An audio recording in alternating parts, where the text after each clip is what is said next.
Bismillahirrahmanirrahim. Assalamualaikum warahmatullahi wabarakatuh.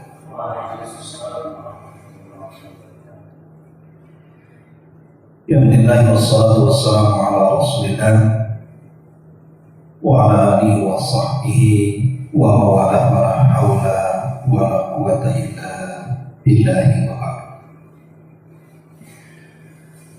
Alhamdulillah, segala puji dan puji hanya milik Allah Subhanahu wa ta'ala. Salawat dan juga salam tetap kita hadiahkan kepada Rasul kita Nabi besar Muhammad sallallahu alaihi wa alihi wasallam. Karena kita dari Ramadan sampai hari ini baru berjumpa, maka saya ucapkan taqabbalallahu minna wa minkum. Semoga amal kita di bulan Ramadan dan juga bulan Syawal diterima oleh Allah Subhanahu wa ta'ala. Amin ya rabbal alamin. Ma'asyiral muslimin, hadirin yang dimuliakan Allah Subhanahu wa ta'ala, kita sekarang berada di penghujung bulan Syawal. Berarti sebentar lagi kita akan menghadapi bulan-bulan yang disebut dengan Ashhurul Hurum. Karena Ashhurul Hurum itu dimulai daripada bulan Dzulqa'dah. Bulan depan kita sudah bulan Dzulqa'dah. Kemudian disusul dengan bulan Dzulhijjah. Kemudian disusul dengan bulan Muharram. Jadi 3 bulan berturut-turut yang kita akan song-song ke depan, itu disebut dengan Ashhurul Hurum. Makanya temanya menyambut bulan Hurum. Ma'asyiral muslimin yang dimuliakan Allah Subhanahu wa ta'ala, sebenarnya Ashhurul Hurum itu ada 4. Yang 3 bulan berturut-turut tadi, dimulai dari bulan depan Dzulqa'dah, kemudian Dzulhijjah, kemudian Muharram. Yang satu terpisah, yang disebut dengan bulan Rajab, bulan yang terjepit di antara Jumadil Akhir dan bulan Sya'ban. Mungkin bagi yang suka menggunakan penanggalan Hijriyah, pahamlah nama bulan Hijriyah ya.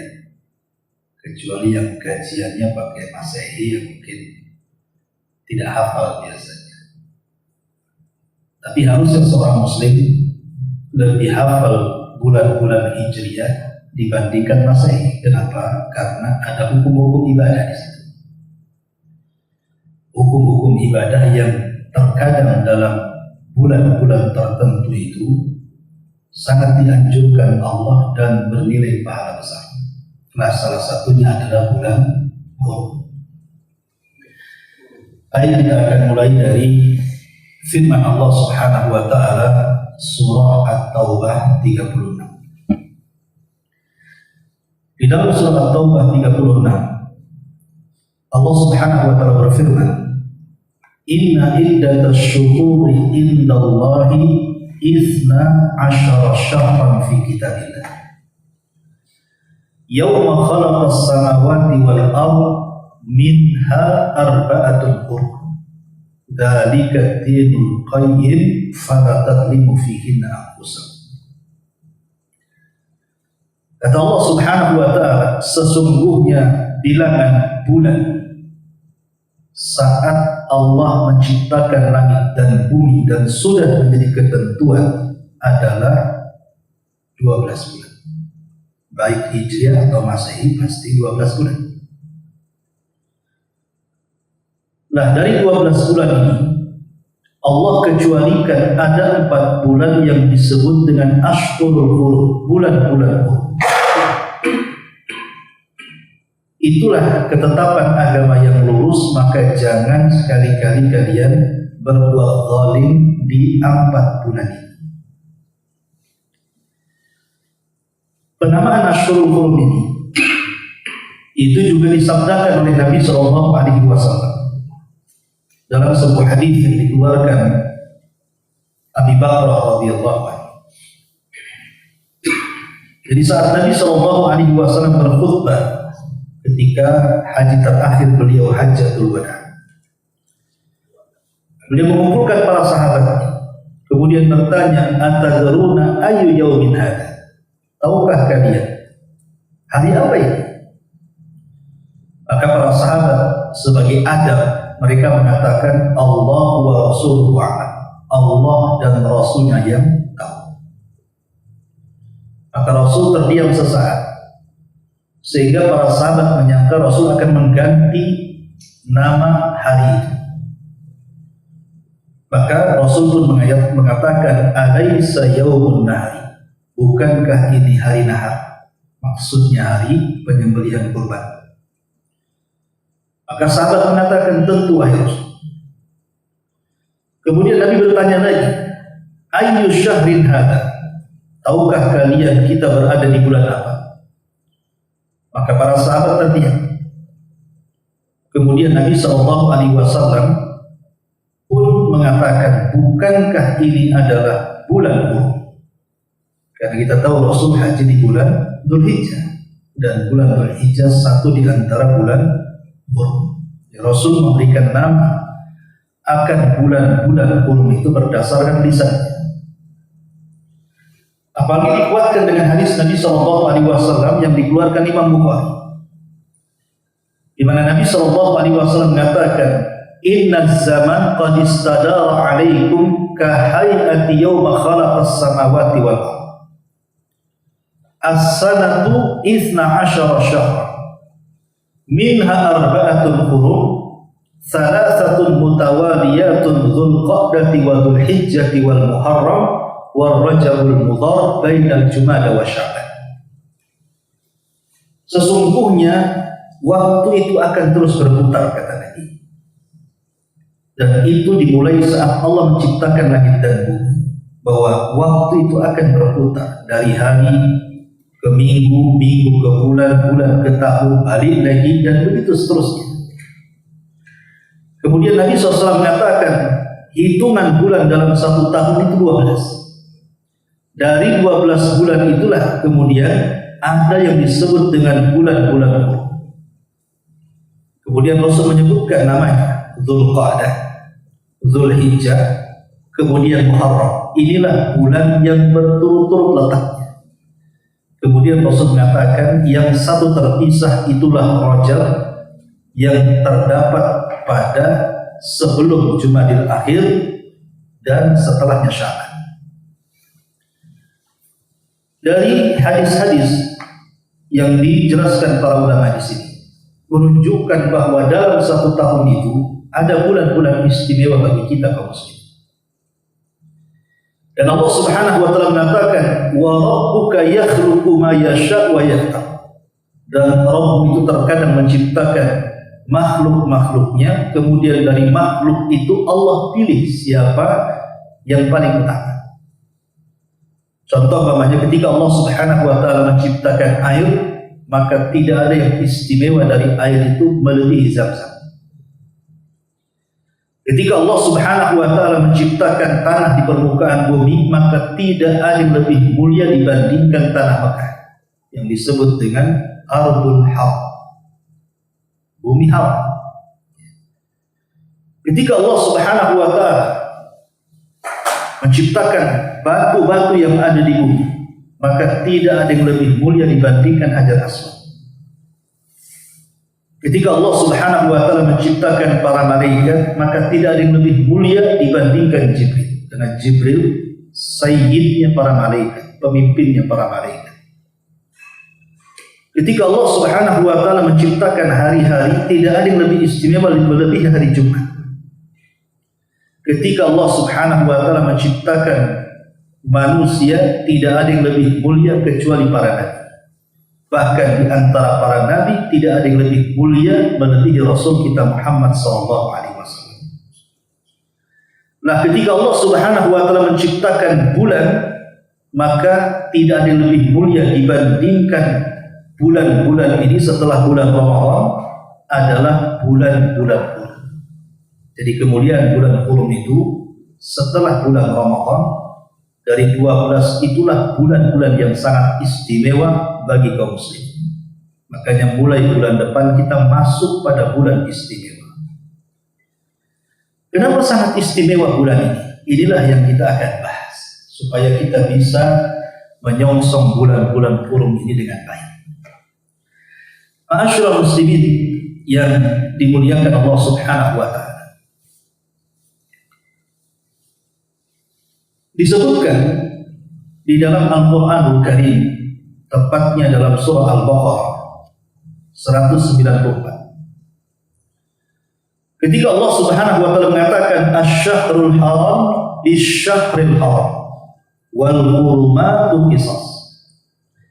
Faman i'tada 'alaikum fa'tadu 'alaihi bimithli ma i'tada 'alaihi wattaqullaha wa'lamu annallaha ma'al muttaqin. Bulan haram dibalas dengan bulan haram, dan pada sesuatu yang patut dihormati berlaku hukum qisas. Oleh sebab itu barang siapa yang menyerang kamu, maka boleh engkau menyerang mereka. Barang siapa yang menyerang kamu, maka boleh engkau menyerang mereka. Tetapi bertakwalah kepada Allah dan ketahuilah bahwa Allah akan bersama orang-orang yang bertakwa. Ayat ini turun ketika Nabi SAW hendak melakukan umrah pertama kali. Umrah Rasul berapa kali? 4 kali. Rasul itu umrah 4 kali.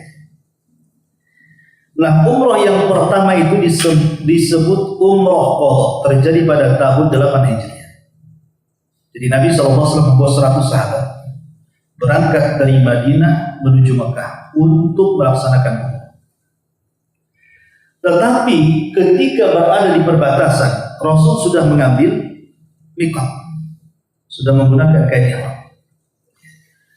Tiba-tiba datang utusan dari orang-orang musyrik Abu Jahal CS dan mengatakan, jangan melangkahkan kaki ke Mekah. Kalau engkau wahai Muhammad dan para sahabat melangkahkan kaki ke Mekah, maka kami akan menyerang. Nah, kejadian ini menjadikan geram para sahabat. Kami ini datang untuk umrah, bukan untuk perang. Kenapa akan diserang? Akhirnya kemudian terjadilah dialog. Rasul mengutus delegasi, mereka pun mengutus delegasinya, kemudian berdialog, tetapi tidak ada keputusan apapun. Tetap dilarang, tidak boleh masuk. Sampai akhirnya kemudian Rasul mengutus Utsman bin Affan, karena tahu bahwa Utsman bin Affan itu sahabat yang dicintai baik saat dia jahiliyah ataupun setelah masuk Islam. Utsman itu, dan sangat dimuliakan oleh orang jahiliyah. Kenapa? Karena Utsman ini lembut orangnya. Bahkan di masa dia belum masuk Islam, dia kan orang kaya. Dengan kekayaannya dia suka bersedekah, dan jarang orang kaya ahli sedekah.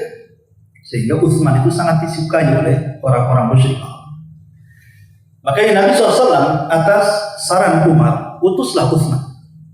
Akhirnya diutus Utsman. Tapi setelah diutus tak balik-balik, sehingga muncul kabar bahwa Utsman dibunuh. Disitulah Nabi SAW kemudian marah dan memerintahkan para sahabat untuk membaiat, yang disebut dalam sejarah dengan bai'atu asy-syajar, baiat di bawah pohon Ridwan. Untuk apa? Membalas darah Utsman. Sebenarnya Utsman tidak terbunuh, dan Rasul tahu Utsman tidak terbunuh. Cuman Rasul ingin menguji para sahabat, kesetiaan para sahabat. Akhirnya kemudian sahabat pun berbaiat kepada Rasul untuk siap menuntut darah Utsman. Nah, ketika kemudian melihat para sahabat nampak setia kepada Nabi SAW, akhirnya kemudian yang terakhir delegasi yang diutus oleh orang-orang Quraisy kepada Nabi SAW, barulah kemudian terjadi kesepakatan Lah kesepakatan itulah yang disebut dengan perjanjian Hudaybiyah. Lah perjanjian Hudaybiyah ini sebenarnya 99% itu merugikan kaum muslim. Tidak ada yang menguntungkan sama sekali. Tapi Nabi SAW lebih menerima perjanjian itu untuk kemaslahatan Islam ke depan. Akhirnya kemudian Rasul sepakat untuk tidak umroh tahun itu.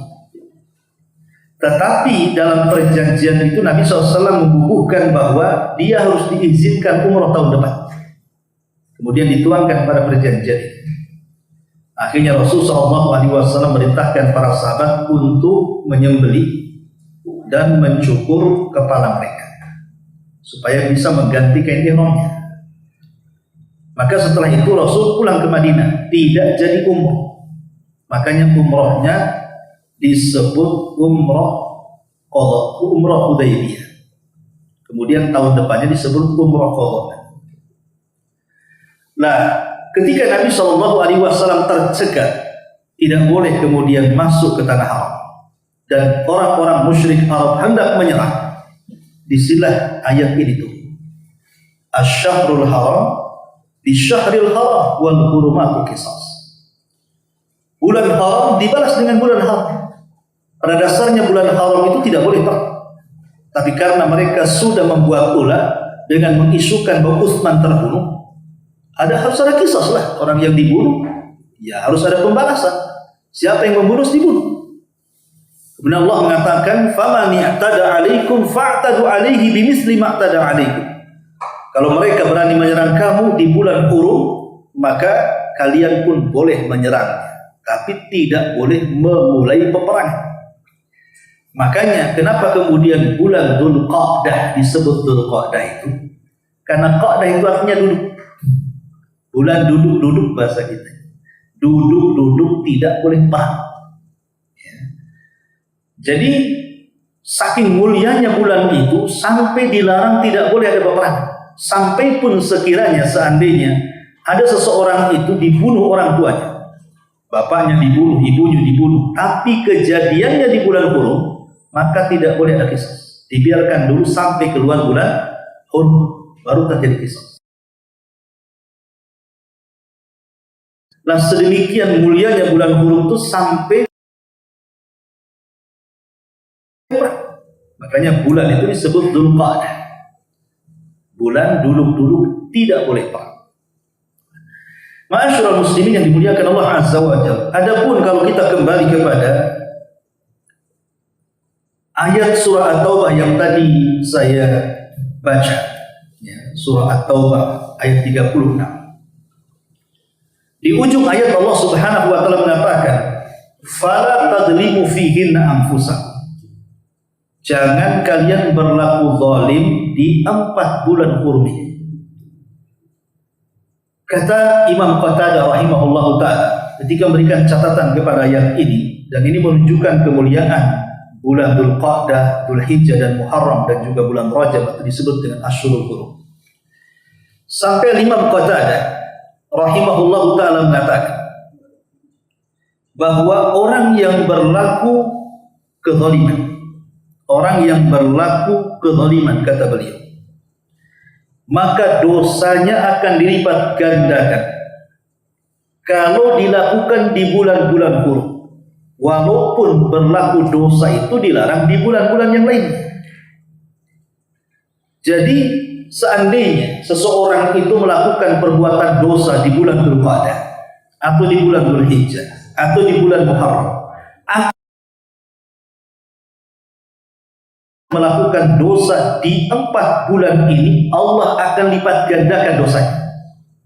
Contoh bapaknya orang berzina.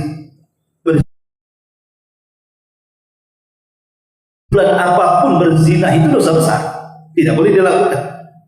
Tetapi kalau Anda berzina di 4 bulan yang disebut dengan bulan-bulan Hurum, maka dosa zinanya akan dilipat gandakan. Berdusta itu di bulan apa saja dilarang.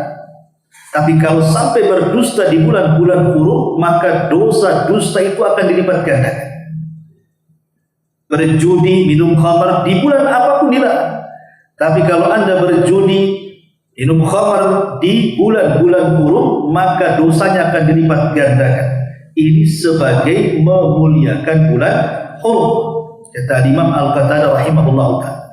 Bahkan Imam Al-Qurtubi menyebutkan sebagaimana orang yang berlaku dosa dilipat gandakan apabila dilakukan di bulan-bulan hurum, maka siapapun yang beramal saleh, maka sama juga akan dilipat gandakan pahalanya. Artinya ini kesempatan. Jadi kalau nanti kita sampai di bulan Dzulqa'dah dalam beberapa hari ke depan, contoh umpamanya sedekah. Sedekah di bulan apapun itu berpahala. Tetapi kalau seandainya kita lakukan sedekah di bulan Dzulqa'dah, Dzulhijjah ataupun Muharram, maka pahala sedekahnya akan dilipat gandakan. Seseorang sholat sunnah selain daripada sholat wajib, sholat sunnah di bulan manapun berpahala. Tetapi kalau kita kemudian sholat sunnah di bulan-bulan hurum, maka pahala sholat sunnah itu dilipat gandakan. Mau duhanya, mau witirnya, mau tahajudnya, mau tahiyatul masjidnya, mau sholat sunnah wudunya, sebutkan sholat sunnah apa. Dan begitu seterusnya. Umroh umpamanya di bulan Dzulqa'dah, tapi biasanya kerajaan Saudi sudah nutup, tidak boleh, karena sudah masuk haji gitu. Seandainya kita bisa umroh di bulan Dzulqa'dah, maka bulan Dzulqa'dah kalau kita umroh, maka pahala umrohnya dilipat gandakan. Maka kiaskan kepada semua amalan. Coba bayangkan kemuliaan bulan-bulan hurum ini. Jadi kalau dosa kita lakukan dilipat gandakan dosanya, kalau amal saleh dilakukan maka akan ditingkatkan pahalanya. Itulah kemuliaan bulan-bulan hurum. Dan ini menunjukkan bahwa kemuliaan Islam kepada kita, bahwa Allah Subhanahu wa taala menciptakan bulan-bulan ini untuk meraih pahala sebanyak-banyaknya. Karena begini, ikhwan, sering saya katakan, Allah Subhanahu wa taala ketika menciptakan manusia di awal penciptaannya, mulai ada Nuh, Ibrahim dan begitu seterusnya, Allah anugerahkan kepada mereka usia panjang.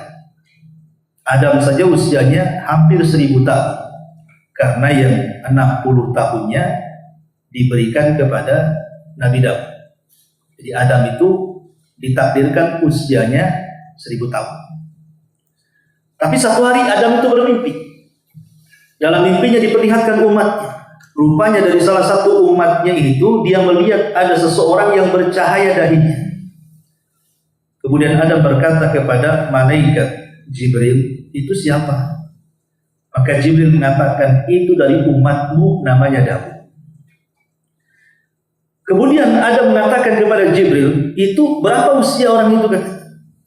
Maka Jibril mengatakan bahwa usianya hanya sampai 60 tahun saja. Kemudian Adam, kenapa tidak digenapkan saja menjadi 100 gitu ya? Akhirnya kemudian Jibril mengatakan, memang sudah takdirnya 60 tahun dia harus meninggal. Kata Adam, kalau begitu genapkan usia orang itu 100 tahun, ambil 40 tahun dari usia. Jadi Adam itu harusnya 1000 tahun, karena dikasihkan 40 tahun dari usia Daud 60 tahun, sehingga usia Adam itu menjadi 960 tahun. Karena yang 40 tahun diberikan kepada Daud.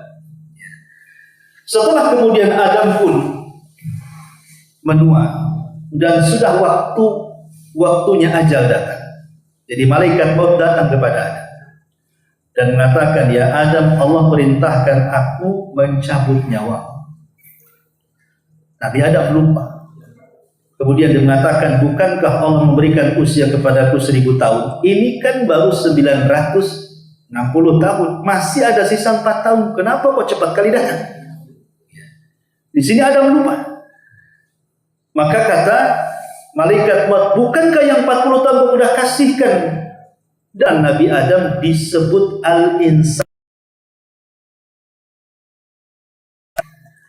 Maka siapapun kemudian yang lupa, ya wajar kalau kita turunan Adam. Antum antar istri ke pasar, kemudian ditaruh di pasar untuk pulang. Istri nyari-nyari, nelpon antum pulang lobet kan. Baru ingat duhur nih. Istri dah nyerocos. Kenapa ditinggal? Bilang sama istrinya, wajar saya ini turunan ada. Gitu jawabannya. Saya ini insan manusia lupa gitu ya. Supaya tidak ngamuk-ngamuk, tapi tetap juga ngamuk biasanya. Tapi dari sini menunjukkan bahwa usia umat dulu itu panjang-panjang. Contoh Ibrahim alaihi salatu wassalam lah yang sudah generasi keberapa. Disebutkan di dalam hadis Bukhari, di mana Nabi Shallallahu Alaihi Wasallam mengatakan, "Kana ikhtatana Ibrahimu wa huwa ibnu thamani, wa ikhtatana bil khut." Dulu Ibrahim itu waktu dikhitan, disunat, itu usianya berapa tahun? 70 tahun. Karena ikhtatana Ibrahim 80 tahun. Usia dia samanun 80 tahun. Dan disunat menggunakan kampak.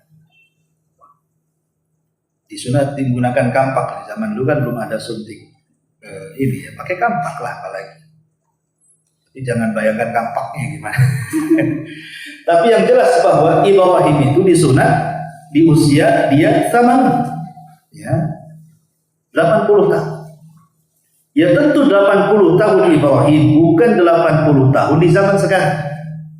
Kalau 80 tahun di zaman sekarang kan sudah kakek buyut. Kalau disunat susah juga atau tua kan? Ya, susah lah kan tua. Ya mungkin kalau dia mu'alaf ya. Tetapi kan dari sini menunjukkan bahwa usia umat dulu itu kan panjang-panjang. Tidak ada yang pendek. Tetapi sunnatullah. Memang Allah sudah memberikan sunnah kauniyahnya. Bahwa manusia itu semakin jauh dari Adam, pertama usianya semakin. Dulu Adam panjang tubuhnya itu sampai 60 hasta. Lebarnya 7 hasta. 1 hasta itu setengah meter. Berarti kalau 2 hasta 1 meter. Kalau 60 hasta berarti 30 meter. Ya, 30 meter tingginya ada.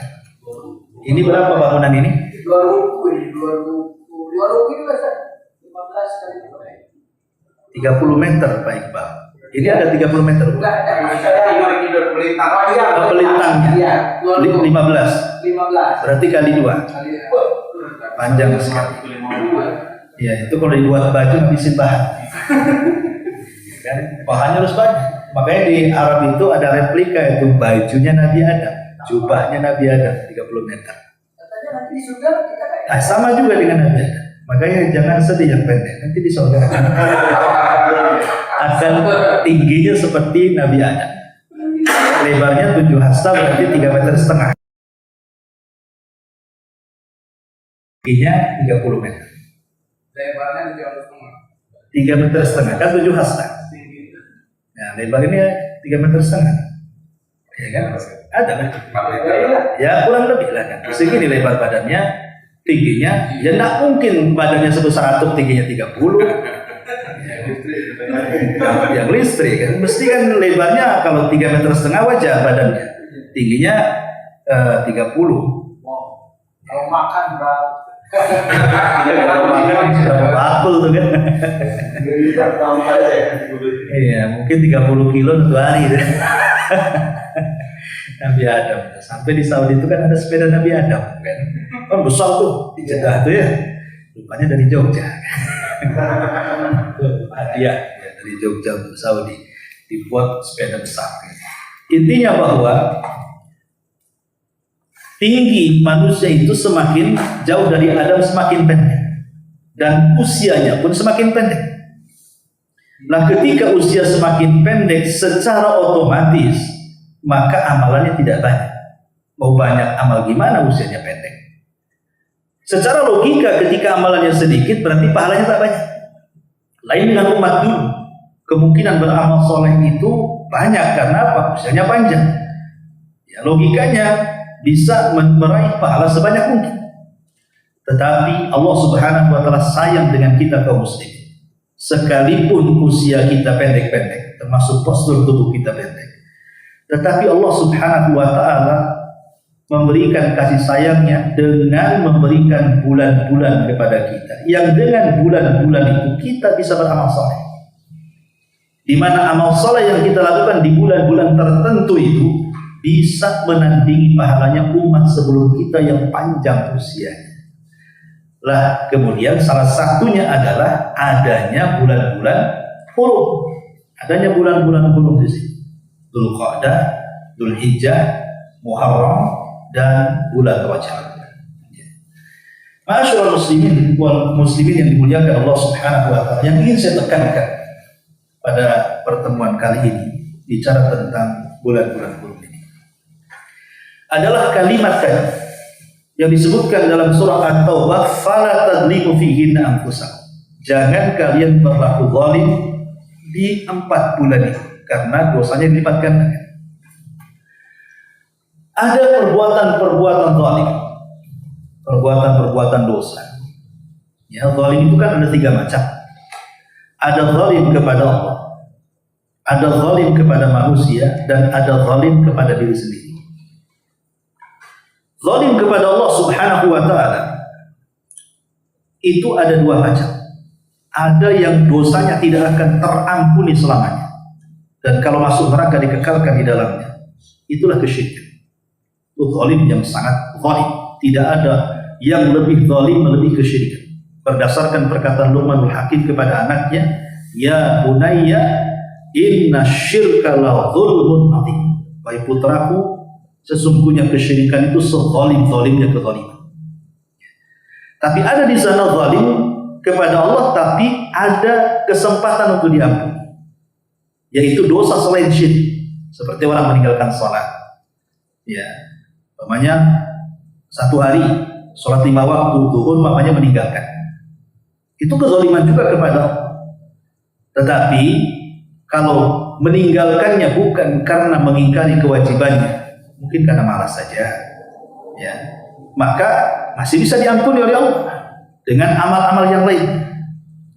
Adapun zalim kepada manusia, maaf, zalim kepada manusia ya seseorang menyakiti dengan lisannya, menyakiti dengan tangannya, menyakiti dengan cara memukul, menghina, mencaci, memaki, menggibah, itu zalim kepada manusia. Nah, ini yang dosanya tergantung. Walaupun kita sudah bertobat kepada Allah Subhanahu wa Ta'ala karena kezaliman ini, belum tentu Allah mengampuni sampai orang yang kita zalimi memaafkan. Kalau tidak, maka akan terjadi kisos pada hari kiamat. Ya. Adapun zalim kepada diri sendiri karena tidak menjaga kesehatan. Ya, waktunya tidur tak tidur, gitu ya. Waktunya makan tak mau makan, itu zalim. Akhirnya timbul penyakit sana, penyakit sini. Akhirnya dengan banyaknya penyakit terhalanglah ibadah-ibadahnya. Nah, ini zalim kepada diri sendiri. Badan kita ini milik Allah, bukan milik kita. 1 jari pun bukan milik kita. Kalau seandainya kita memotong jari dengan sengaja, maka zalim karena kita memotong jari yang bukan hak kita. Badan kita ini hak Allah, tidak boleh disakiti. Itu zalim kepada diri sendiri. Tetapi ada perkara-perkara yang harus dihindari. Kalau boleh saya katakan ada sekitar 12 perkara. Ada 12 perkara yang seorang hamba itu harus menghindari dari 12 perkara ini. Karena 12 perkara ini bisa membatalkan kebaikan-kebaikan yang kita lakukan. Terkadang membuat kebaikan itu mudah sekali. Kita sholat sudah kebaikan. Sholat sunnah nambah dengan yang wajib, gitu ya. Sedekah, kemudian juga berkata dengan ucapan yang baik, ya, itu pun sebuah sedekah. Saya kira untuk mencari pahala kalau kita mau itu dalam 1 hari bisa banyak. Karena amal soleh itu dari mulai kita bangun tidur sampai tidur lagi itu bermacam-macam. Seperti contohnya Abu Bakar. Abu Bakar Siddiq radhiyallahu anhu ketika kumpul bersama para sahabat, Rasul mengatakan apa? Siapa di antara kalian yang hari ini puasa? Tidak ada yang jawab kecuali Abu Bakar, saya. Kemudian kata Rasul, siapa di antara kalian yang hari ini memberi makan fakir miskin? Tidak ada yang menjawab kecuali Abu Bakar. Bakar saya. Kemudian Rasul mengatakan, siapa yang hari ini mengunjungi orang sakit? Tidak ada yang menjawab, kata Abu Bakar saya. Kemudian Rasul mengatakan, siapa yang hari ini mengikuti jenazah sampai kuburan? Tidak ada yang menjawab kecuali Abu Bakar. Bayangkan dalam satu hari mengumpulkan 4 perkara. Kemudian Rasul mengatakan, siapa yang terkumpul 4 amalan dalam satu hari ini, maka wajib masuk surga. Minimalnya dalam satu hari itu kita punya 4 amalan. Seperti Abu Bakar Siddiq radhiyallahu anhu. Umpamanya pas hari Kamis gitu ya, kita puasa gitu ya. Kemudian selain puasa kita bersedekah kepada tetangga yang miskin. Kemudian selain kita bersedekah kepada tetangga kita miskin, kita mengunjungi orang sakit. Nggak ada yang sakit keluarga saya Ustaz, datang aja ke Walpros. Banyak orang sakit. Kemudian setelah kita mengunjungi orang sakit, cari informasi, ada yang mati nggak? Oh di Batam nggak ada, Tanjung Pinang, ke Tanjung Pinang. Penting ikut ke kuburannya. Kata Rasul, siapa yang terkumpul 4 perkara, wajib masuk surga. Secara singkat, mencari amal soleh itu gampang. Tapi yang jadi masalah adalah mempertahankan amal soleh. Ini yang jadi masalah. Terkadang kita melakukan satu dari 12 dosa yang akan sebutkan di sini. 12 dosa ini tanpa sadar amal yang sudah kita lakukan ludes habis. Sehingga kita sangka membawa amal soleh, rupanya di hadapan Allah kosong, tidak ada sama sekali. Apa 12 dosa ini? Jangan dilakukan di bulan-bulan. Pertama, tentu dosa yang paling besar tadinya, kesyirikan. Hindari kesyirikan. Karena syirik ini bagaimanapun Allah katakan, la in asyrakta la yahbatanna amaluka wa la takunanna minal khasirin. Kalau engkau melakukan kesyirikan, wahai Muhammad, lihat ayat ini ditujukan kepada Nabi. Kalau engkau sampai berbuat syirik, wahai Muhammad, habis amalan, enggak guna kenabian. Kalau sekelas Nabi SAW saja sampai melakukan kesyirikan, bisa dihapus tuh status kenabian. Buat apa dia menghadap kepada Allah? Tidak ada pahala yang dibawanya. Macam mana pula kita yang umatnya yang belum tentu banyak amal soleh? Maka hindari kesyirikan. Ya, jangan datang ke dukun. Jangan percaya dengan tangkal-tangkal dan jimat. Apalagi jangan datang ke kuburan. Apalagi kuburan sekarang banyak yang palsu. Ya kan? Orang kan lagi heboh-heboh. Ya, pembongkaran kuburan habaib dari Pak Alwi katanya ya. Rupanya setelah dicek nggak ada orangnya. Terakhir di Jawa Barat yang heboh sekarang kan, sampai dibongkar sama lurahnya. Sampai ketika ditanya bagaimana sejarahnya di sini kalau ada kuburan wali, katanya konon dulunya ada wali yang singgah di sini. Terus gimana ceritanya? Tiba-tiba dibuat kuburan 9 di sini. Tapi udah dibongkar kan hari ini. Alhamdulillah. Jadi kita tidak melarang orang ziarah kubur, tidak. Yang kita larang itu datang ke kuburan meminta-minta kepada kuburan.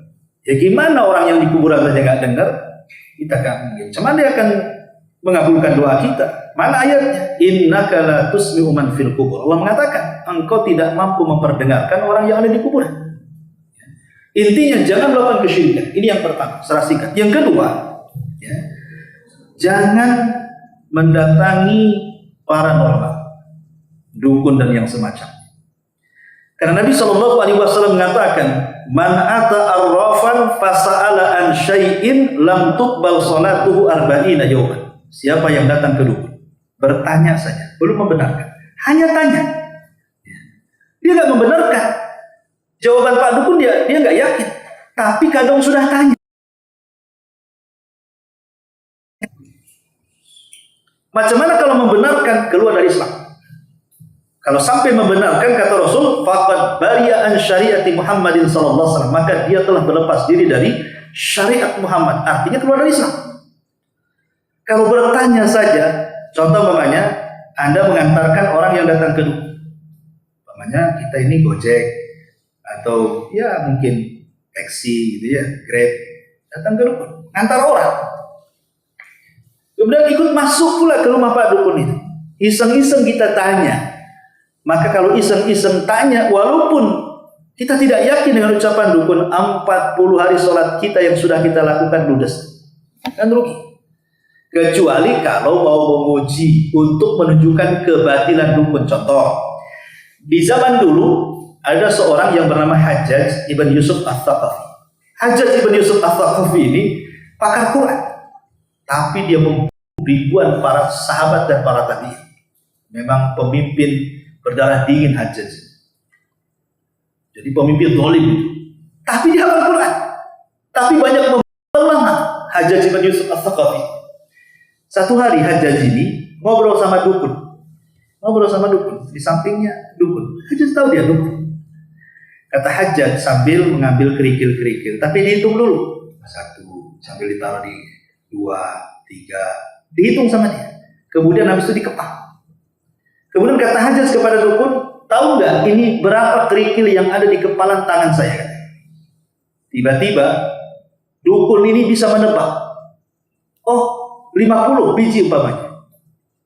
Oh betul. Nah, itu dukun. Kemudian ngobrol lagi. Yang kedua Hajjaj tidak ngitung batunya, langsung main keruk saja. Oh, nggak dihitung sama dia. Kalau pertama dihitung, kalau yang kedua nggak dihitung, langsung diambil aja kerikilnya. Oh, berapa ini? Dia nggak tahu, salah menebak. Berarti dari sini, kenapa yang pertama dia bisa menebak dan yang kedua tidak bisa menebak? Pertanyaannya kan, para ulama tauhid mengatakan ketika memberikan catatan kepada kisah Hajjaj ini, karena yang pertama, kenapa dukun bisa menebak? Karena dalam dukun itu ada jin. Setiap dukun itu pun punya jin. Dan jin pada dukun itu ada komunikasi dengan jin yang ada pada kita. Karena setiap kita ini punya korin. Ya kan?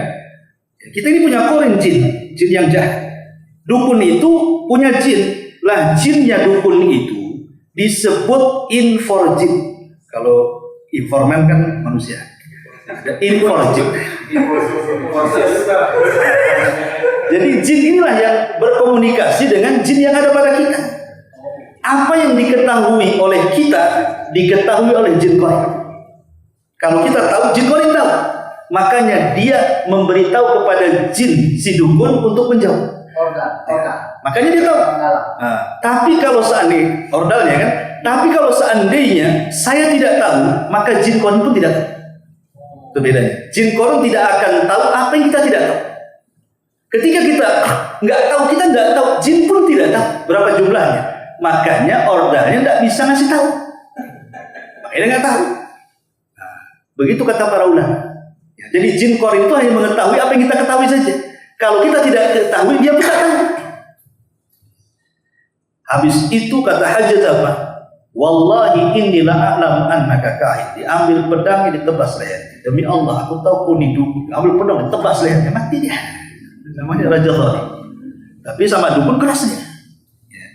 Jadi sekali lagi bahwa yang kedua, mendatangi dukun itu bisa membatalkan amal sholat. Ya, ini yang kedua. Itu kalau bertanya ya, kalau sampai membenarkan bukan sholat saja, semua amalnya hilang lah. Itu udah bersyirikan namanya. Kemudian yang ketiga, zulmul akhari, berbuat zalim kepada manusia. Berbuat zalim kepada manusia entah dengan ejekan, dengan lisan kita mencaci, memaki, menggibah, menghina, memukul, membunuh dan begitu seterusnya. Maka nanti pada hari kiamat orang-orang yang seperti ini akan datang menghadap kepada Allah Subhanahu wa taala dalam kondisi bangkrut. Itu yang disebut dengan muflis. Kata Nabi SAW, atadruna mal muflisu hadhihi ummah. Tahukah kalian siapa manusia yang paling bangkrut di antara umat ini? Sahabat polos. Oh, yang bangkrut itu yang usahanya belum tikar, yang nggak punya uang. Kata Rasul, bukan itu yang saya tanyakan. Kemudian Rasul menjawab, yang dimaksud bangkrut menurutku, kata Rasul, nanti pada hari kiamat ada orang menghadap Allah dengan membawa segudang pahala sholat, segudang pahala zakat, segudang pahala baca Quran, haji dan yang semacamnya. Tapi di satu sisi dia pernah menzalimi manusia, mencaci manusia, menumpahkan darah manusia, mengambil harta manusia. Akhirnya kemudian antara orang zalim dan yang dizalimi akan berhadap-hadapan di hadapan Allah. Kata orang yang dizalimi, tunggu dulu, padahal dia sudah hendak melangkahkan kakinya ke surga. Karena kan kisos pada hari kiamat itu bagi seorang mukmin terjadi di kantor. Dan kontor itu di depannya sudah pintu surga. Dan tinggal selangkah lagi masuk surga. Tiba-tiba di stop. Tunggu dulu. Jangan main langkah aja kau masuk surga. Ingat gak? Dulu kau yang menggibah saya. Nah, mana amal sholat? Dikasihlah amal sholatnya. Ketika hendak melangkah lagi dicegat lagi. Dulu kau yang memukul aku katanya. Mana amal zakat? Akhirnya terus dituntut, akhirnya habis pahalanya. Ketika habis pahalanya, orang yang didolimi belum habis. Datang lagi dan mengatakan, dulu engkau yang mengambil sandalku di masjid. Dia mengatakan, aku tidak bisa memberikan apa-apa, pahalaku sudah habis. Oh, tidak apa-apa. Tidak usah kau kasih pahala kepadaku, cukup kau terima dosaku, ambil. Ini dosaku ambil. Ini dosaku ambil. Itulah disebut dengan bangkrut. Pahala habis dikasih orang, dosa pula jadi tanggungan dia, padahal dosa orang. Ibaratnya orang usaha itu modalnya habis, utang pula numpuk. Nah, itu namanya bangkrut. Nah, inilah zalim kepada manusia, cegat. Apalagi di bulan-bulan hurum Allah katakan fala tadlimu fihinna anfusakum. Jangan berlaku zalim di bulan-bulan hurum. Seorang suami zalim kepada istri atau sebaliknya. Anak zalim kepada orang tua atau sebaliknya. Kita zalim kepada tetangga atau sebaliknya. Bos zalim kepada anak buahnya atau sebaliknya. Ini hindari di bulan-bulan hurum ini bahaya. Ya. Ini yang ketiga. Yang keempat, iqtinaul kilab. Iqtinaul kilab itu artinya memelihara anjing. Ya. Hindari, jangan melihara anjing. Selucu apapun anjing tetap anjing. Kan ada anjing yang lebih lucu dari kucing tuh. Anjing-anjing kecil gitu ya. Saya lihat ada lucu banget tuh anjing. Selucu apa, secantik apa, yang namanya anjing tetap anjing. Jangan dipelihara. Lebih baik melihara ayam, jelas bisa disembelih, ya kan?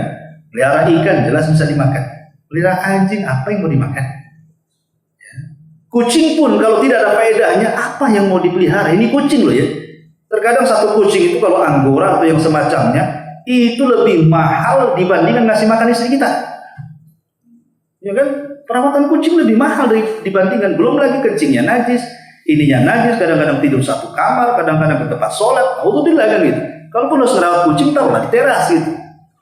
Nggak usah kemudian dibawa ke dalam rumah, kecuali sekali-kali saja kan gitu.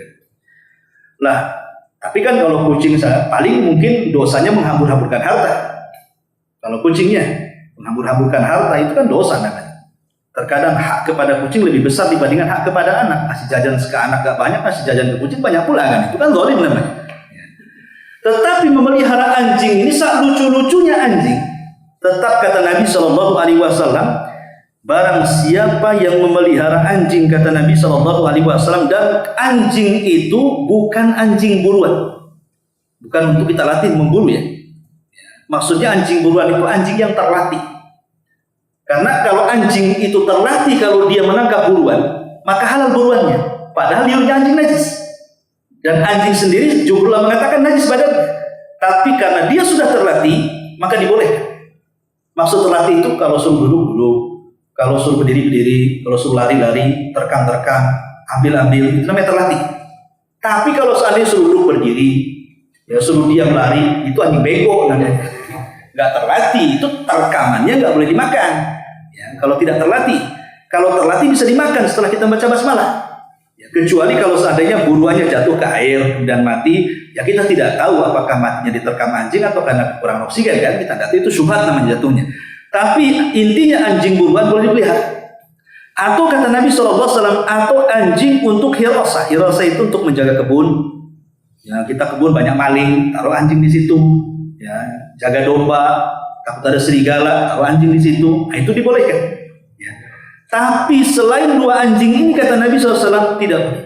Kemudian kata Nabi SAW setelah menyebutkan anjing-anjing yang dibolehkan, beliau mengatakan kalau sampai dia merawat anjing, apa kata Rasul? Yang kusu ujrahu qiratani kulla yaumin, maka akan berkurang atau yunqasu min ajrihi, dikurangi pahalanya setiap harinya 2 qirat. 1 qirat itu sebesar gunung Uhud. Berarti 2 qirat 2 gunung Uhud. Padahal 1 hari saja kita belum tentu dapat amalan sebesar gunung Uhud kan itu. Tapi dikurangi pahala 2 gunung Uhud itu sudah jelas setiap harinya. orang yang memelihara anjing. Maka sebaiknya seorang mukmin tidak boleh memelihara anjing, walaupun lucu, karena bisa mengurangi pahala kita. Ini yang kelima. Yang keempat, yang kelima, syurbul khamri, mabok-mabokan. Maka sama orang-orang yang mabok-mabokan, kata Nabi SAW, man syaribal khamra wa sakira lam tuqbal lahu salatu arba'ina sabah. Siapa yang minum khamr sampai dia mabok, tidak diterima salatnya 40 pagi. Kalau datang ke dukun sama, ya, 40 hari ini juga sama, 40 pagi 40 hari artinya. Maka jangan sampai minum khamr. Kemudian yang keenam, raf'us sauti indan Nabi, mengangkat suara di hadapan Nabi. Tapi masanya Nabi sudah meninggal. Lalu apa maknanya mengangkat suara di atas suara Nabi? Maknanya mengangkat suara di atas suara Nabi mendahulukan akal kita dibandingkan hadis Nabi. Mendahulukan logika kita dibandingkan hadis Nabi. Karena tidak semua hadis itu kan masuk logika, ikhwan. Tidak semua hadis Rasul itu sesuai dengan logika. Ya kebanyakan hadis Rasul pasti sesuai dengan logika, tapi tidak semua. Kalau dilogikakan, orang kentut yang salah lubang pantat, kenapa yang dibasuh macam-macam anggota badan? Kan logikanya nggak masuk. Yang kentut kan dubur, kenapa harus berkumur-kumur? Kenapa harus mencuci wajah? Kenapa harus mencuci tangan? Kenapa harus mencuci kepala? Kemudian mencuci kaki saat berwudu kan itu? Kan yang salah lubang pantat dia. Kenapa tidak dibasuh lubang pantatnya umpamanya? Karena agama itu tidak harus mengikuti logika. Orang keluar mani itu tidak najis. Mani loh tidak najis. Tapi kencing itu najis. Harusnya mengeluarkan najis itu kan lebih parah dibandingkan mengeluarkan yang tidak najis. Tapi kenapa orang yang keluar mani harus mandi? Orang yang kencing tidak perlu mandi, cukup dicuci saja kemaluannya. Karena Islam ini tidak mesti logika. Atau mengusap sepatu. Ada syariat mengusap sepatu yang disebut dengan masul khuffi. Yang kotor kan bawahnya. Kenapa yang mengusap atasnya? Kalau mengusap sepatu kan begini cara. Gitu, atasnya. Bukan bawahnya. Tapi kenapa kemudian yang kotor nggak diusap? Padahal yang kotor itu bawahnya. Ya itulah agama. Agama itu tidak mesti harus sesuai logika. Agama itu kuncinya hanya sami'na wa ata'na. Sudah dengar saja apa kata Nabi, laksanakan, selesai. Tidak usah banyak tanya. Karena tidak semua perkara itu diketahui hikmahnya. Ya ada yang diketahui, ada yang tidak. Diketahui alhamdulillah, tidak diketahui ya tidak masalah. Seperti mamanya kencing bayi yang belum dimakan ASI, masih nyusui, masih menyusu ke ibunya. Kalau kencing laki-laki dengan kencing perempuan walaupun sama-sama najis, tapi cara penyuciannya kan berbeda. Kalau bayi perempuan, ya itu harus dicuci. Kalau dia kencing, namanya terkena yang ngompol di di kasur, maka spraynya harus dicuci. Itu kalau bayi perempuan yang kencing. Tapi kalau bayi laki-laki tidak perlu, cukup ambil air diperciki ini saja. Itu sudah suci. Diperciki gitu saya sudah cuci. Sudah suci. Lah apa bedanya? Padahal sama-sama bayi, sama-sama kencing kan? Kalau logika kan itu sama-sama. Tapi ada juga yang kemudian mencari-cari hikmahnya. Bagi kita diketahui hikmah atau tidak, kata Rasul, oh kalau bayi laki-laki diperciki saja, kalau bayi perempuan dicuci, ya sudah selesai. Kan tidak semua harus ikut logika kan? Atau contohnya cara membersihkan sepatu yang kena najis. Namanya kita ini sudah niat mengusap sepatu. Tiba-tiba sepatu kita menginjak kotoran manusia, otomatis kan bau. Sementara kita sudah niat ingin mengusap sepatu. Apa kata Rasul? Cukup digesek ke bumi satu kali. Sebenarnya itu sudah suci.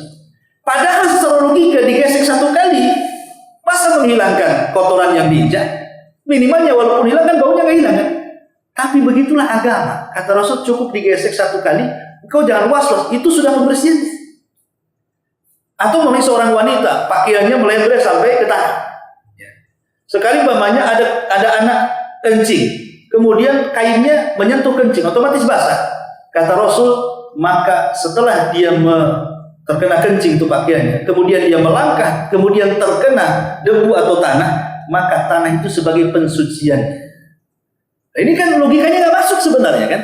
Tapi begitulah agama. Ya, jangan sampai mendahulukan akal kita di hadapan hadis Nabi. Karena ini akan membatalkan, menggugurkan amal kita. Karena ada di zaman Rasul itu punya juru bicara. Juru bicara Nabi SAW. Itu namanya Hasan ibn Thabit al-Mushammas. Jadi Thabit ini juru bicara Nabi SAW ketika turun ayat jangan kau angkat suaramu di atas suara Nabi. Akhirnya dia pun menangis sejadi-jadinya, sembunyi di rumahnya, nggak pernah keluar kecuali sholat wajib.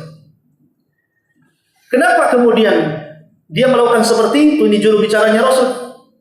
Rasul mengutus orang, tanya kepada Thabit, kenapa dia tidak ada di pengajian? Maka orang utusan Rasul menanya kepada Thabit, kenapa kau tidak ikut kajian Nabi? Kenapa kau sembunyi di rumah?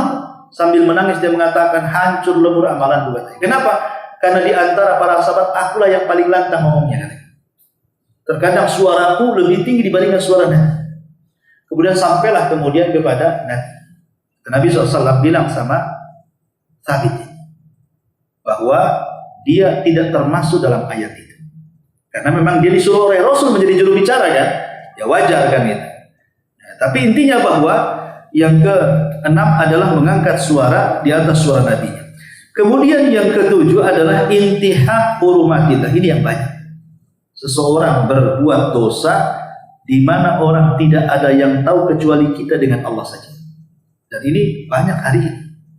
Dengan handphone kita, ya kan? Kita melihat, terkadang kita ini niatnya bagus. Melihat-lihat apa YouTube, berita atau apa. Terkadang ada iklannya. Iklannya pula perempuan nampak auratnya. Akhirnya apa? Beritanya selesai, malah itu yang dikejar. Itu pula yang diklik terus kan. Keenakan setan masuk di situ. Terkadang kita ini mudah untuk melakukan dosa yang tidak ada yang tahu kecuali kita dengan. Kalau dulu kan agak sulit tuh ngintip aurat, minimalnya kan ngendap-ngendap di sungai itu kalau zaman dulu ya. Kalau mau ngintip aurat tuh biasanya ke sungai, kalau desa-desa kan tengok perempuan mandi. Kalau sekarang ngapain ke sungai? Beli handphone, beli kartu data, isi, nah tengoklah di situ. Semua aurat ada. Ya. Yang samar atau yang jelas ada semua di situ. Dan kita bisa masuk ke dalam kamar, kunci, nengok tuh sesukanya. Itu namanya maksiat yang tidak terang-terangan, yang tidak ada yang tahu kecuali dengan Allah. Ini bahaya. Ya. Kata Nabi SAW, nanti pada hari kiamat ada orang yang menghadap kepada Allah itu membawa pahala sebesar gunung Tihama. Gunung Tihama itu gunung terbesar kedua setelah Uhud. Jadi ada manusia yang datang menghadap Allah sebesar gunung Tihama pahalanya. Tiba-tiba Allah hancurkan pahalanya sehingga tidak tersisa. Kemudian orang ini mengatakan, ya Allah, salah apa aku ini? Kenapa pahala aku hancurkan? Maka Allah Subhanahu wa ta'ala mengatakan, ya, karena kalau engkau bersendirian, tidak ada yang tahu kecuali engkau dengan aku, kata Allah, dan di hadapanmu ada kemungkaran, kau terjang kemungkaran itu. Ini kan bahaya. Ya, idza khalau bimaharibillahi intahaquha, kata Rasul. Apabila dia sedang bersendirian, tiba-tiba depannya ada maksiat, engkau masuk ke dalam maksiat itu. Maka jangan sampai kemudian kita berbuat dosa tidak terang-terangan. Solusinya gimana Ustaz? Hampir setiap hari kita melakukannya. Berarti amal kita akan hilang. Solusinya sebagaimana kita setiap hari melakukan amal dosa tidak terang-terangan kecuali kita dengan Allah, gunakan juga dalam satu hari itu beramal soleh yang tidak ada yang tahu kecuali kita dengan Allah. Caranya begitu. Umpamanya 1 jam kita melihat sinetron, drakor, semua isinya Allah. Sendiri saja, itu kan dosa. Maka 1 jam setelahnya kita berzikir kepada istighfar selama 1 jam. Jangan ada yang tahu kecuali kita dengan Allah. Supaya balance gitu maksudnya antara maksiat dengan amal soleh. Ya. Wallahu alam. Kemudian juga yang ke-8 adalah alman fis sadaqah. Mengungkit-ungkit dalam sedekah. Nah, ini juga bahaya mengungkit-ungkit dalam sedekah. Karena terkadang di antara manusia ada orang yang terpancing ketika orang yang kita baiki itu dia berbuat jahat kepada kita. Terkadang kita mengatakan apa? Dulu siapa yang mengangkat kamu? Dulu siapa yang ngasih modal kamu? Dulu siapa yang menjadikan kau orang di Batam? Kalau bukan karena saya. Nah, ini kan namanya mengungkit-ungkit. Ini bahaya. Karena mengungkit-ungkit sedekah itu menghilangkan amalan sedekah yang lainnya. Alhamdulillah. Ya. Kemudian juga yang nomor 9 singkat saja. Riya. Nah, jelaslah kalau riya kita paham semua. Amalan ingin dilihat orang. Kemudian yang nomor 10 at-ta'ali Allah. Nah, ini bahaya. At-ta'ali 'ala Allah itu artinya apa? Bicara kepada Allah, lancang kepada Allah, dan melintasi takdir yang sudah ditentukan. Contoh, kata Nabi SAW, dahulu di zaman Bani Israel ada dua orang yang berkawan. Berkawan baik. Ya, bahasa kitanya ada bestie lah ya. Jadi yang satu ahli ibadah, yang satu ahli maksiat. Ya, namanya orang berkawan kan kadang-kadang tidak pilih-pilih ya, ada yang baik, ada yang jahat. Yang satu ahli ibadah, yang satu ahli maksiat. Yang ahli maksiat itu tidak berhenti-berhenti maksiat ini. Yang ahli ibadah tak berhenti-berhenti beribadah. Tapi yang ahli ibadah ini awalnya baik. Kalau kawannya sedang maksiat, dia datangi nasihati. Cukuplah maksiat, jangan dilakukan. Dan begitu terus. Setiap hari menasihati kawannya. Tapi kawan yang ahli maksiat ini degil, masih juga dia maksiat. Bosan akhirnya yang ahli ibadah ini menasihati. Sampai pada waktunya. Jadi yang ahli maksiat ini bermaksiat yang menurut ahli ibadah sudah tidak bisa ditolerir. Itu udah parah nih maksiatnya. Akhirnya dia pun bersumpah dan mengatakan, "Illam tatu, kalau kau tidak bertobat, wallahi bersumpah nih, la yaghfirullahu lak aw la yunjika minan nar." Engkau tidak akan diampuni dosamu dan engkau tidak akan pernah masuk surga selamanya. Itu sumpahnya. Dua-duanya diwafatkan. Yang ahli maksiat dimasukkan surga, yang ahli ibadah dimasukkan neraka. Kok bisa terbalik-balik seperti ini? Ketika ditanya, kata Abu Hurairah radhiyallahu anhu, lihat bagaimana ahli ibadah ini dengan kalimatnya menjungkir balikan dunia dan akhiratnya. Harusnya dia masuk surga, dia masuk neraka. Yang satunya harusnya masuk neraka, dia pula masuk surga. Kenapa? Karena yang ahli maksiat, dia bermaksiat itu tidak sampai ke level kesyirikan. Ya mungkin selain syirik, dan dosa selain syirik bisa diampuni. Kenapa kemudian dia ngomong kau tidak akan diampuni? Kau tidak akan masuk surga, rupanya Allah ampuni. Sementara dia sudah bersumpah atas nama Allah melintasi takdir. Yang tahu orang ini diampuni karena Allah, kita tidak tahu. Yang tahu dia masuk neraka atau masuk surga Allah. Kenapa dia memvonis engkau tidak akan masuk surga? Ini kan melintasi takdir namanya. Ini namanya at-ta'ali 'ala Allah. Jangan sampai kita ini melintasi takdir Allah kalau bicara. Kadang-kadang orang emosi seperti itu. Kok ini masuk neraka? Kadang-kadang kan. Jahat kali kok ini masuk neraka. Tidak boleh memvonis orang masuk neraka itu selama dia masih hidup, tidak boleh. Kenapa? Karena ada kemungkinan tobat. Ya. Hatta dia orang kafir sekalipun, kalau sudah main vonis kepada orangnya, ya, umpamanya ada si A kafir, kita langsung tunjuk hidungnya, kau kafir, kau masuk neraka. Boleh? Tidak boleh dalam Islam. Karena dia masih hidup masalahnya. Ada kemungkinan dia mualaf nanti di akhir hayatnya. Kecuali kalau kita menghukumi secara umum, orang kafir itu masuk neraka, ya tidak apa-apa. Kalau secara umum. Tapi kalau sudah nunjuk hidung si anu, si fulan masuk neraka, ini dilarang dalam Islam. Ya, kenapa? Karena ada kemungkinan dia masuk Islam. Ya, ini yang harus dipahami. Jadi at-ta'ali 'ala Allah. Kemudian juga yang nomor 11, ghibah, ma'ruf ghibah ini. Ya, ghibah ini membicarakan orang yang kalau dia dengar dia tidak suka. Dan yang terakhir tentu hasad. Hasad ini kalau dia orang jahat pasti ditampakkan. Kalau dia orang baik pasti disembunyikan. Makanya hasad itu semua orang punya. Mau ustadz, mau santri, mau siapapun, hasad itu ada dalam hati kita. Tidak ada manusia yang tidak punya hasad. Tapi orang jahat dikeluarkan hasadnya, orang baik disembunyikan hasadnya. Kalau disembunyikan hasad tidak ada masalah. Tapi kalau sudah dikeluarkan hasadnya, nah itu yang masalah. Ya, karena orang hasad ini terkadang kata Nabi SAW, halakal hasid qabla al-masud. Orang yang hasad itu lebih hancur duluan dibandingkan orang yang dihasadi. Saya contohkan satu kisah untuk menutup kajian ini. Dahulu di zaman Khalifah Mu'tasim, Khalifah Bani Umayyah. Ya. Jadi sang Khalifah ini dia suka dengan seorang Arab Badu. Arab Badu itu orang desa yang nggak pernah sekolah itu disebut Baduy. Ya, waktu saya sekolah di Timur Tengah itu orang Badu itu ngomong kencang, nggak beraturan, ngomongnya asal-asalan. Namanya orang nggak berpendidikan, ya sama ngomong lah kan itu ya. Orang kasar ngomongannya. Jadi kalau ada orang kasar ngomong itu Baduy itu sekolah. Ya. Jadi orang Baduy ini yang satu ini enggak, dia pandai syair, berpendidikan rupanya. Jadi kalau ngomong bahasa Arabnya fasih, pandai syair. Kemudian pandai berguyon sehingga khalifah itu suka tertawa. Senanglah khalifah ini sama si Badui. Selain dia pandai melantunkan syair, pandai pula dia bercanda.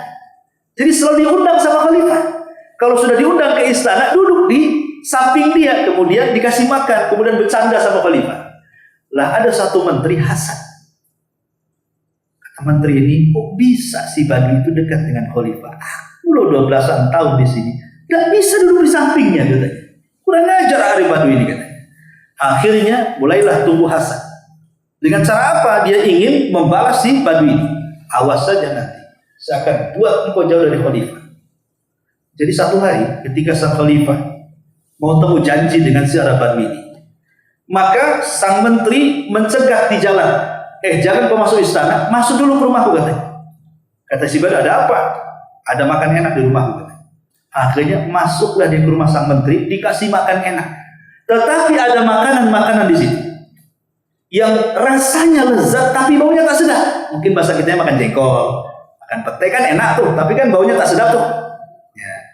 Sehingga akhirnya kemudian setelah dikasih makan Arab Badui ini dengan makanan lezat tapi baunya tak enak, sebelum si Badui datang ke istana, maka menteri lebih dulu datang ke istana, kemudian memfitnah si Badui dan mengatakan, ya Khalifah, tahu nggak si Badui yang selalu di sampingmu? Kata Khalifah, ada apa emang dengan dia? Dia memfitnah kamu. Apa yang dia fitnah tentangmu katanya? Kalau engkau itu bau mulutnya, engkau itu bau mulutnya, dan itu dibicarakan di luar sana. Kalau nggak percaya, nanti dia datang, lihat saja. Pasti dia kalau ngomong, pasti dia akan menutup mulutnya dengan serban. Kalau itu terjadi, maka fitnah saya bukan fitnah. Memang benar saya ceritakan. Oh, marah Khalifah. Panggil si Badui itu. Masuk dia.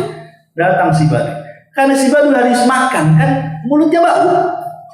Sementara dia suka dengan khalifah, kan gak enak kalau langsung ngomong. Akhirnya ditutup serbannya. Karena takut menyakiti khalifah. Lah sementara khalifah dibilang apa? Mulutnya dia bau. Kan benar berarti kan fitnah si menteri itu. Ya. Akhirnya sang khalifah marah. Dia ngomong sama ajudannya. Ambil pena dengan kertas. Diambil pena dengan kertas. Kemudian ditulis sama sang khalifah. Ya. Kalau sampai orang ini penggal leher, kemudian surat itu dimasukkan ke amplop, dikasihkan ke si Badui. Tolong si Badui, antar kepada orang ini, dia berada di tempat ini. Isi suratnya, kalau orang ini datang bawa surat penggal leher. Menteri dari pintu melihat, kok nggak mempan fitnah saya? Kok bisa si Badui itu dikasih amplop? Jangan-jangan isinya hadiah. Katanya. Jangan-jangan disuruh mengambil harta di mana? Katanya. Awas saja dia. Katanya. Kemudian ketika si Badui ini keluar di pintu, dicegat sama menteri. Oh, dikasih apa sama khalifah? Kata si Badui, minta dikasih amplop katanya. Isinya apa? Aku nggak tahu. Udah gini saja, serahkan amplop itu kepada aku katanya. Oh, pulang aja katanya. Dikiranya hadiah. Akhirnya diantar ke alamat yang dituju. Ya karena isi suratnya siapapun yang mengantar surat ini penggal lehernya, dipenggal menteri itu. Ya. Orang hasad kan itu. Itulah orang hasad. Akhirnya sang khalifah dengar belum? Kok yang dipenggal lain, yang ngirim surat lain katanya kan? Harusnya dipenggalkan si Badui itu. Kenapa si menteri itu yang ngasih informasi bahwa dipenggal? Dipanggil lagi si Badui sama khalifah. Kenapa kau tak antar surat itu? Kata si Badui, apa katanya? Sampai di pintu, tiba-tiba dia minta surat, ya aku kasih lah kan? Dia kan orang apa, orang Badui. Kemudian sang khalifah bertanya, sebenarnya ada apa kau dengan menteri itu? Baru dicerita bahwa aku begini-begini, diundang ke rumahnya makan, akhirnya makan. Dari situlah Khalifah Mu'tasim baru paham. Ya, apa kata Khalifah Mu'tasim? Halakal hasid qabla mahsud. Terkadang orang yang hasad lebih hancur duluan dibandingkan orang yang dihasadi. Ya, tetangga bangun rumah mulai tinggi darahnya. Tingkat lagi, rumahnya tinggi lagi. Ya. Dengar beli mobil, dia pula masuk ambulan. Sampai rumah sakit, tangganya beli mobil yang lebih bagus, mati dia kan begitu. Itulah orang hasad. Jadi orang hasad ini terkadang seperti itu. Tetapi ingat bahwa Rasul mengatakan, iyyakum wal hasad fa innal hasada ya'kulul hasanat kama ta'kulun narul hatab. Hati-hati jangan hasad, karena hasad itu bisa menghapus kebaikan seperti kayu bakar habis di lalap api.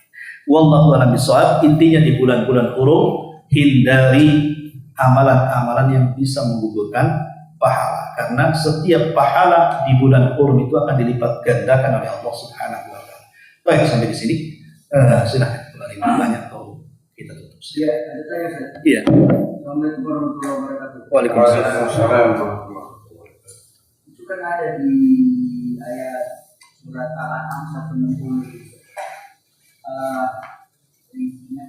Manja bismillahirrahmanirrahim manja bil hasanati falahu asyru amsalha wa manja bis sayyiati fala yujza illa Bismillah. siapa yang berbuat kebaikan dia akan mendapat balasan 10 kali lipat. Iya. Tapi disebut di situ siapa yang berbuat keburukan dia tidak akan diberikan balasan melainkan bisa ditimbang. Nah, Dengan ini kan keburukan. Al-Quran. Iya. Tadi kan Ustaz, ini keburukan dilipat gandakan juga, tapi ini Al-Quran ini tidak. Kalau buat kebaikan 10 kali lipat. Baik. Nah, ini gimana? Iya. Pertama, manja bil hasanati falahu bi asyri amsalih. Ya, siap. Siapa yang mendatangkan kebaikan maka satu kebaikan dilipat gandakan 10. Seperti contohnya puasa Syawal dengan Ramadan. Man shoma Ramadhana tsumma atba'ahu sittan min Syawal kana kasiyami dahri. Siapa yang puasa Ramadan diikuti 6 hari puasa Syawal sama dengan puasa setahun. Kok bisa? Hitung-hitungannya gimana? Karena satu kebaikan 10 kali lipat. Kalau dihitung puasa Ramadan 30 hari plus dengan 6 kali 10 maka sama dengan setahun. Kan sama dengan setahun harinya. Ya kan? Itulah makna daripada manja bil hasanati falaha bi akhri amsalih. Wa man jaa bis sayyiati, tetapi barang siapa yang mendatangkan keburukan, fala yujza illa mithluha, maka tidak dibalas kecuali sebanding dengan keburukannya. Yang itu pada asalnya. Pada asalnya seperti itu. Dan itulah bagian daripada rahmat Allah lebih luas dibandingkan murkanya. Kalau Allah sudah murka, dia akan membalas satu keburukan dengan satu maksiat dengan satu keburukan saja. Tapi kalau dia memberikan rahmatnya, maka satu kebaikan akan dilipat gandakan 10 sampai 700 sampai tidak berikan. Rahmat Allah lebih luas dibandingkan murkanya. Itu pada asalnya. Tetapi ayat itu tidak bisa dimahami seperti itu karena ada ayat yang mengkhususkannya. Ayat At-Taubah 36 yang kita sedang bahas tadi. Ketika Allah menyebutkan tentang Asyurul Hurum, maka Allah mengatakan fala tadlimu fihinna anfusakum. Jangan kalian berbuat zalim di 4 bulan itu. Kenapa Allah mengatakan jangan berbuat zalim di 4 bulan itu? Padahal kezaliman itu kan tidak boleh dilakukan di semua bulan. Kenapa dikhususkan larangannya? Padahal berbuat zalim di bulan Syawal kan nggak boleh juga. Berbuat zalim di bulan Ramadan apalagi? Kenapa dalam surah At-Taubah 36 kok dikhususkan ke 4 bulan? Ada apa berbuat zalim di bulan itu? Pertanyaannya. Disinilah ahli tafsir menjelaskan kata Qatadah, karena dosa kezaliman di 4 bulan itu dilipat gandakan, makanya Allah khususkan larangannya. Itu cara pemahaman. Tetapi pada dasarnya setiap kezaliman adalah satu kebaikan. Tapi itu nanti akan dibuat logika seperti ini, baik. Oke, sekarang begini. Kalau ada orang kafir mati. Orang kafir ini usianya baru 20 tahun. Umur balik 15 tahun. Berarti dia baru menjalani hidup itu 5 tahun. Kemudian mati. Masuk neraka. Kenapa dikekalkan? Kenapa dikekalkan? Harusnya kalau dia kafir 5 tahun, ya 5 tahun juga di neraka. Kan begitu? Logikanya ya. Kalau dia kafirnya 30 tahun, ya 30 tahun di neraka. Kalau kafirnya 50 tahun, ya 50 tahun neraka. Kenapa dimasukkan neraka dikekalkan di dalamnya itu? Nah, logikanya gimana? Di sini dijawab kata para ulama. Kalau ada syubhat seperti itu, kita jawab. Jawabannya adalah orang kafir itu kenapa dikekalkan di neraka? Maka Allah mengatakan dalam Al-Quran, seandainya orang-orang kafir itu uruddu, dikembalikan ke dunia, la'adu, pasti akan kembali kepada kekufuran. Jadi orang kafir di neraka kenapa dikekalkan? Sebab kalau dihidupkan ke bumi pasti kafir lagi. Lalu apa gunanya? Itu Al-Quran mengatakan lau ruddu la'adu lima nuhu'an. Kalau mereka dikembalikan pasti kafir lagi. Kan itu makanya dikekalkan aja di dalamnya. Itulah jawaban para ulama. Ya, tentang kenapa orang kafir dikekalkan padahal dosa mereka hanya 15 tahun, 20 tahun, 30 tahun. Ya karena orang kafir itu kalaupun balik ke dunia, dia nggak mungkin tobat, pasti kafir. Wallahu a'lam. Baik, sampai di sini dan ada manfaatnya. Subhanaka wa bihamdika, asyhadu an la ilaha illa anta, astaghfiruka wa atubu ilaik. Allahu ta'ala. Assalamualaikum warahmatullahi wabarakatuh.